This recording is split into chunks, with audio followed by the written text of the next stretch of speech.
अस्सलाम वालेकुम students, welcome back to another video.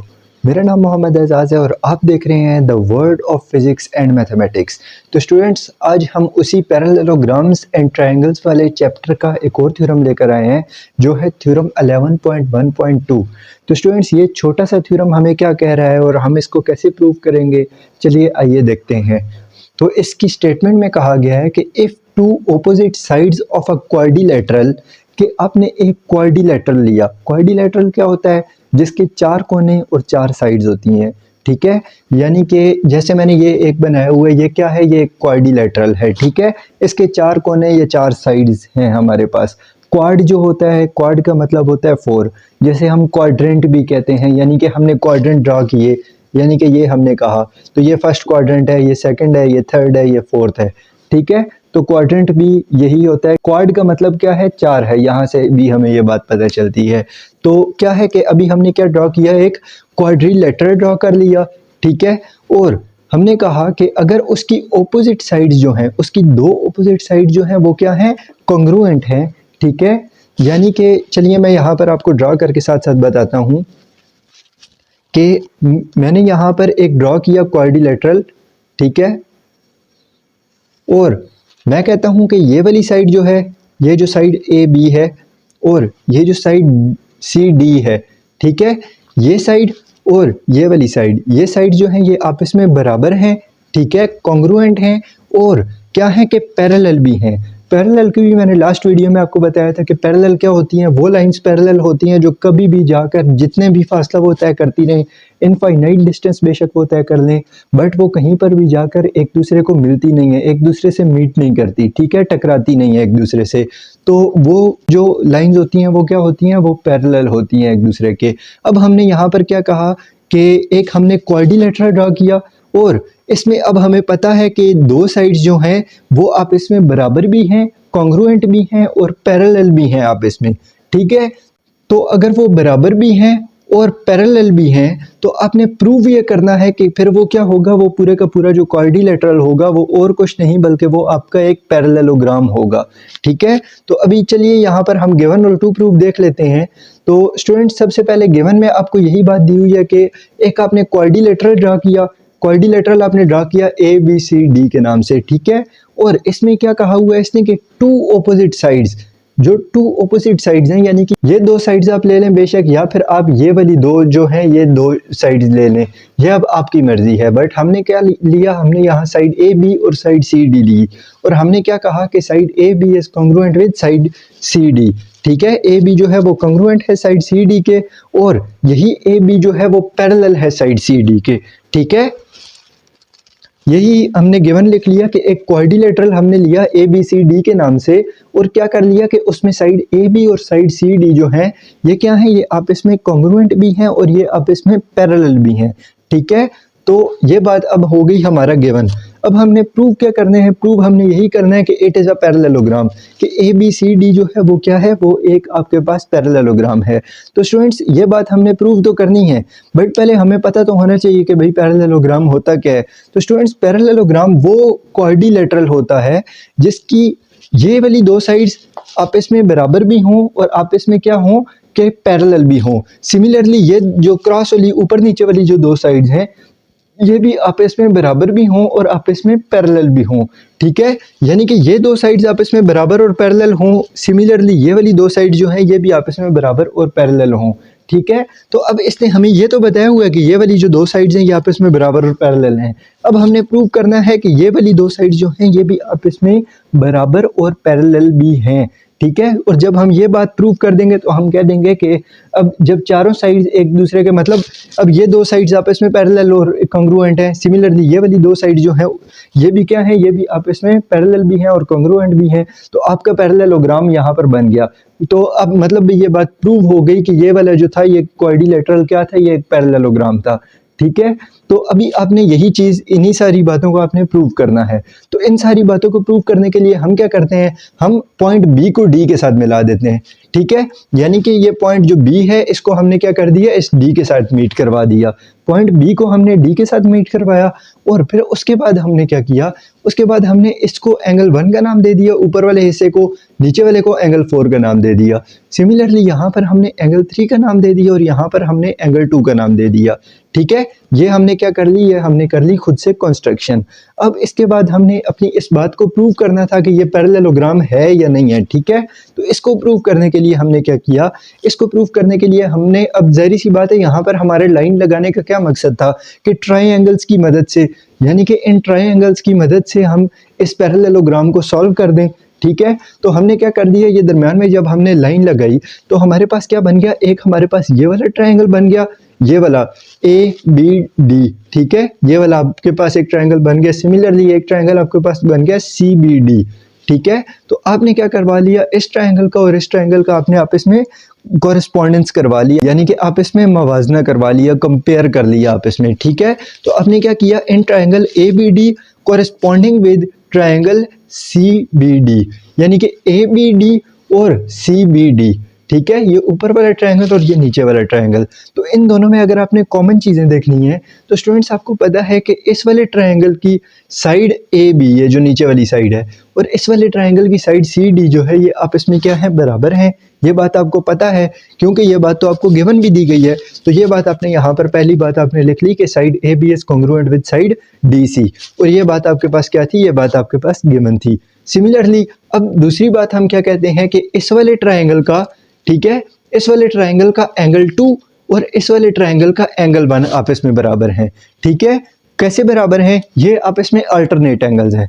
अब अल्टरनेट एंगल्स तो 3 और 4 भी हमें नज़र आ रहे हैं, मगर अल्टरनेट एंगल्स बेसिकली होते क्या हैं स्टूडेंट्स, अल्टरनेट एंगल्स बेसिकली ये होते हैं कि देखिए, अगर आपके पास ये दो पैरेलल लाइंस हैं, ठीक है, ये दो जो हैं आपके पास अगर पैरेलल लाइंस हैं और ये लाइंस क्या है कि ये लाइंस आपस में मीट कर रही हैं कहीं पर। ठीक है, तो इसका ये वाला जो एंगल होगा और इसका ये वाला एंगल होगा, ये दोनों एंगल्स क्या होंगे, ये वाले दोनों एंगल्स आपके पास क्या होंगे, ये दोनों एंगल्स आपके अल्टरनेट एंगल्स होंगे। ठीक है, बट अगर ये लाइंस पैरेलल नहीं है, यानी कि ये वाली लाइन और ये वाली लाइन अगर पैरेलल नहीं है, ठीक है, और तब थर्ड लाइन उन्हें मीट करवा रही है, तो फिर ये वाले एंगल और ये वाला एंगल जो होंगे वो अलग अलग एंगल आएंगे, वो अल्टरनेट एंगल्स नहीं होंगे। ठीक है, मतलब वो इसके अल्टरनेट एंगल्स एक दूसरे के नहीं होंगे, वो क्या होंगे, वो अलग अलग एंगल्स होंगे, यानी कि ये वाला एंगल छोटा, ये बड़ा, ये बड़ा, ये छोटा, मतलब इस किस्म का सिस्टम हो जाएगा। ठीक है, बट दोनों क्या होंगे, आपस में बराबर हरगिज नहीं होंगे। अगर क्या होगा, अगर ये दोनों लाइंस पैरेलल ना हुई तो, बट अगर ये दोनों लाइंस पैरेलल हैं तो क्या है कि ये वाला एंगल और ये वाला एंगल जो होगा, ये दोनों क्रॉस में एंगल्स जो होंगे ये एक दूसरे के बराबर होंगे। अब यहाँ पर आप देखिए तो आपको पता है कि AB और CD जो है ये क्या है, ये आपस में पैरेलल हैं। ठीक है, बट आपको BC और AD का नहीं पता कि ये दोनों भी आपस में पैरेलल हैं या नहीं है। इस वजह से आप इस AD के साथ लगा हुआ जो एंगल 4 है और BC के साथ लगा हुआ जो एंगल 3 है, ठीक है, इन दोनों को अभी आप नहीं कुछ भी कह सकते कि ये अल्टरनेट एंगल्स हैं या नहीं है, क्योंकि अभी आपको ये बात नहीं पता कि AD और BC जो है वो पैरेलल हैं एक दूसरे के या नहीं है। ठीक है, ये बात अभी आपको नहीं पता, तो इस वजह से आपने अभी सिर्फ एंगल 2 को एंगल 1 के बराबर रखा, यानी कि AB CD के क्या है, पैरेलल है। इस वजह से उसके जो लाइन मतलब भाई D को और B को आपस में मैच करवा रही है, उसके साथ जो AB का एंगल बनेगा या फिर उसके साथ जो CD का एंगल बनेगा, वो वाले एंगल क्या होंगे, आपस में एक दूसरे के अल्टरनेट एंगल्स होंगे, और वो दोनों एंगल्स क्या होंगे, एक दूसरे के बराबर होंगे। इसलिए हमने लिखा कि angle 2 is congruent with angle 1, और क्या है कि ये अल्टरनेट एंगल्स हैं। अब तीसरी चीज क्या है, BD। ठीक है, BD जो है BD के बराबर है, ये क्या है, दोनों ट्रायंगल्स के अंदर ये साइड जो BD है वो क्या है, कॉमन है, तो आपने कॉमन कह दिया। और आपने इन तीन बातों को मद्देनजर रखते हुए आपने क्या कह दिया कि ट्रायंगल ABD और ट्रायंगल CBD, यानी कि ये वाला ट्रायंगल और ये वाला ट्रायंगल क्या है, आपस में बराबर हैं। ठीक है, तो आपने इन दोनों को बराबर कर दिया और आपने कह दिया कि साइड एंगल साइड पोस्टुलेट है, यानी कि ये साइड एंगल और साइड की वजह से आपस में बराबर हैं। ठीक है, अब उसके बाद जब ये दोनों ट्रायंगल्स आपस में बराबर हो गए, ये दोनों ट्रायंगल्स आपस में बराबर हो गए, तो जब बराबर ट्रायंगल हैं तो उनके ये कॉरेस्पॉन्डिंग एंगल्स भी बराबर होंगे, यानी कि इस वाले का एंगल 4 और इस वाले का एंगल 3 ये भी बराबर होंगे। ठीक है, क्योंकि कॉरेस्पॉन्डिंग एंगल्स है ना, कॉन्ग्रुएंट ट्रायंगल्स के कॉरेस्पॉन्डिंग एंगल्स हैं, तो इस वजह से आपने कह दिया कि एंगल 4 जो है वो एंगल 3 के बराबर है। अब जब आपके पास एंगल 4 और एंगल 3 बराबर हैं, तो एंगल 4 और एंगल 3 तो उस सूरत में ही बराबर हो सकते हैं जब ये दोनों लाइंस जो हों वो पैरेलल हों एक दूसरे के। ठीक है, यानी कि जब लाइन ए डी पैरेलल हो बी सी के, जैसे अभी मैंने थोड़ी देर पहले आपको सारी तफसील समझाई, तो क्या है कि ए डी अगर एंगल 4 और एंगल 3 आपस में बराबर हैं तो ए डी और B C must be parallel to each other. ठीक है, तो हम यहाँ पर ये लिख देते हैं कि ए डी जो हो गया वो बी सी के पैरेलल हो गया। और क्यों पैरेलल हो गया, उसकी रीज़न क्या दी, फ्रॉम 1, यानी कि इस बात की वजह से पैरेलल हो गया कि एंगल 4 और एंगल 3 हमारे पास बराबर आ गए थे। ठीक है, तो अब हमने क्या कह दिया कि ए डी जो है पैरेलल है बी सी के, सही है। अब सिमिलरली हम ये बात भी कह सकते हैं कि ए डी की जो लेंथ है वो बी सी के पैरेलल है, क्योंकि इस ट्रायंगल की ये वाली साइड और इस ट्रायंगल की ये वाली साइड आपस में बराबर हैं। क्यों बराबर हैं, क्योंकि ये पूरे के पूरे ट्रायंगल हमने आपस में बराबर प्रूव कर दिए। तो हमने कह दिया कि ए डी साइड जो है वो बराबर है बी सी के। और इसकी हमने रीज़न क्या दी, रीज़न ये दी कि corresponding sides of congruent triangle, कि ये क्या है, कॉन्ग्रुएंट ट्रायंगल्स की क्या है, कॉरेस्पॉन्डिंग साइड्स हैं। ठीक है, अब उसके बाद हमें ये बात भी पता थी कि ए बी जो है वो पैरेलल है डी सी के, यानी कि ये वाली जो ए बी लाइन है ये पैरेलल है डी सी के। तो हमने क्या कह दिया, ये बात हमें कहाँ पर पता थी, ये बात हमें गिवन में पता थी, ये यहाँ पर हमने ये बात लिखी थी कि ए बी जो है पैरेलल है सी डी के। अब हमने स्टार्ट में क्या कहा था कि कोई भी क्वाड्रिलेटरल पैरेललोग्राम कब होगा, वो उस सूरत में होगा कि जब ये वाली साइड इसके बराबर है और ये वाली साइड इसके पैरेलल है। ठीक है, अब ये बात तो आपको गिवन में पता थी कि A B is parallel with C D and A B is also congruent with C D, ये बात तो आपको इसमें गिवन में पता थी। और आपने प्रूव क्या करनी थी कि ए डी जो है वो बी सी के पैरेलल भी है और ए डी जो है बी सी के बराबर भी है। और ये बात आपने ये यहाँ पर प्रूव कर दी कि ए डी जो है बी सी के पैरेलल भी है और ए डी जो है बी सी के बराबर भी है। तो अब आपने क्या किया, आपको ये बात भी पता है कि ए बी जो है वो डी सी के मतलब पैरेलल भी है और इसके कॉन्ग्रुएंट भी है, वो गिवन में ये दोनों बातें गिवन थी। तो जब आपके पास चारों कंडीशंस प्रूव हो गई तो आपने कह दिया कि ए बी सी डी क्या है, ये एक पैरेललोग्राम है। और आपने इसकी रीज़न क्या दी, फ्रॉम 2, 3 और 4, यानी कि 2 से 4 तक ये जितनी भी इक्वेशंस आई हैं 2, 3, 4, ये सारी इक्वेशंस आपको यही बता रही हैं कि ए बी सी डी क्या है, आपके पास एक पैरेललोग्राम है। ठीक है, अब इसके बाद इसी को हम एक बार फिर रिपीट करने जा रहे हैं ताकि आपके जहन में ये अच्छे से बैठ जाए। तो देखिए, सबसे पहले हमें गिवन क्या है कि if two opposite sides of a quadrilateral, कि आपको एक क्वाड्रिलेटरल गिवन है। ठीक है, 4 कोनों वाला आपके पास एक चीज़ आपको गिवन है स्क्वायर टाइप। तो अब आपने प्रूव क्या करना है कि वो पैरेललोग्राम है या नहीं है। और उसके साथ आपको कंडीशन क्या दी हुई है कि उस क्वाड्रिलेटरल की दो ऑपोजिट जो साइड्स हैं, यानी कि दो मुखालिफ सिमत में जो साइड्स हैं वो बराबर भी हैं आपस में और वो एक दूसरे के पैरेलल भी हैं। ठीक है, तो आपने इसमें से गिवन को निकाल के लिख लिया कि एक क्वाड्रिलेटरल है, उसकी साइड ए बी बराबर है साइड सी डी के। ठीक है, ए बी जो है बराबर है सी डी के और यही ए बी जो है वो पैरेलल भी है सी डी के। ये बात आपको ये यहाँ तक कॉमा से पहले तक गिवन थी। उसके बाद आपने प्रूव क्या करना था कि ए बी सी डी यानी कि पूरा जो क्वाड्रिलेटरल है वो क्या है, वो पैरेललोग्राम है। तो आपने लिख दिया कि ये बात आपने प्रूव करनी थी। अब आपने क्या करना है, कंस्ट्रक्शन में ये क्या काम करना है कि बी को डी के साथ ज्वाइन कर लेना है और इनको एंगल 1, एंगल 2, एंगल 3 और एंगल 4 के नाम दे देने हैं। फिर उसके बाद अब आपने प्रूफ्स में या स्टेटमेंट रीजंस में क्या किया, आपने क्या किया, एक ये वाला ट्रायंगल आपके पास बन गया और एक आपके पास ये वाला ट्रायंगल बन गया। तो आपने इन दोनों ट्रायंगल्स को क्या कर लिया, आपस में कंपेयर करवा लिया, कॉरेस्पॉन्डेंस करवा लिया आपस में। और अब इन दोनों ट्रायंगल्स में आपको क्या चीज़ गिवन थी, एक आपको पता था कि ए बी जो है वो सी डी के बराबर है, इस ट्रायंगल का ए बी और इस ट्रायंगल का सी डी आपस में बराबर है। तो आपने ये बात लिख ली, ये आपको गिवन में पता था। फिर उसके बाद आपने क्या कहा कि इन दोनों ट्रायंगल्स के एंगल 2 और एंगल 1 जो है वो क्या है, अल्टरनेट एंगल्स हैं, क्योंकि आपको पता है कि ए बी जो है वो पैरेलल है डी सी के। ठीक है, तो जब ए बी डी सी के पैरेलल है और एक लाइन आपने ड्रॉ की जो डी को बी के साथ मिला रही है, तो ए बी के ऊपर वो लाइन जो एंगल बना रही है यानी कि एंगल 2 ए बी के साथ वो उस लाइन का जो एंगल 2 बन रहा है और इस सी डी के साथ उसी लाइन का एंगल जो एंगल 1 बन रहा है। ठीक है, ये दोनों एंगल्स क्या हैं, एक दूसरे के अल्टरनेट एंगल्स हैं, इस वजह से ये एंगल्स क्या हैं, आपस में बराबर हैं। तो ये बात आपने यहाँ पर लिख ली। फिर उसके बाद आपने क्या लिखा कि बी डी जो है वो बी डी के बराबर है, यानी कि दोनों ट्रायंगल्स के अंदर कॉमन है। तो आपने क्या कह दिया कि ये दोनों ट्रायंगल्स क्या हो गए, आपस में बराबर प्रूव हो गए।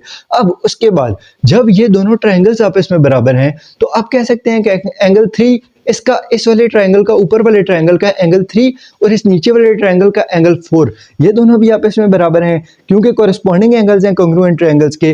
तो अगर ये एंगल 4 और एंगल 3 आपस में बराबर हैं तो ये सिर्फ उस सूरत में ही हो सकते हैं, अगर हम अल्टरनेट एंगल्स का कॉन्सेप्ट देखें तो ये सिर्फ उस सूरत में ही हो सकते हैं कि अगर ये वाली लाइन और ये वाली लाइन, ये दोनों लाइंस आपस में पैरेलल हों, यानी कि अगर BC और AD पैरेलल होंगे और D को B के साथ जो लाइन मिला रही है, ठीक है, उसका BC लाइन के साथ एंगल और उसी लाइन का, इस वाली लाइन का AD के साथ एंगल बराबर आपस में तभी होंगे जब ये दोनों लाइंस क्या होंगी, एक दूसरे के पैरेलल होंगी। तो यहाँ से आपको ये बात पता चली कि AD जो है वो पैरेलल है BC के, ठीक है, यानी कि ये दोनों एंगल जब बराबर थे तो फिर AD को भी BC के पैरेलल होना पड़ेगा। तो AD क्या है, पैरेलल हो गया BC के, और इसकी हमने रीजन क्या लिखी, फ्रॉम इक्वेशन 1, ठीक है।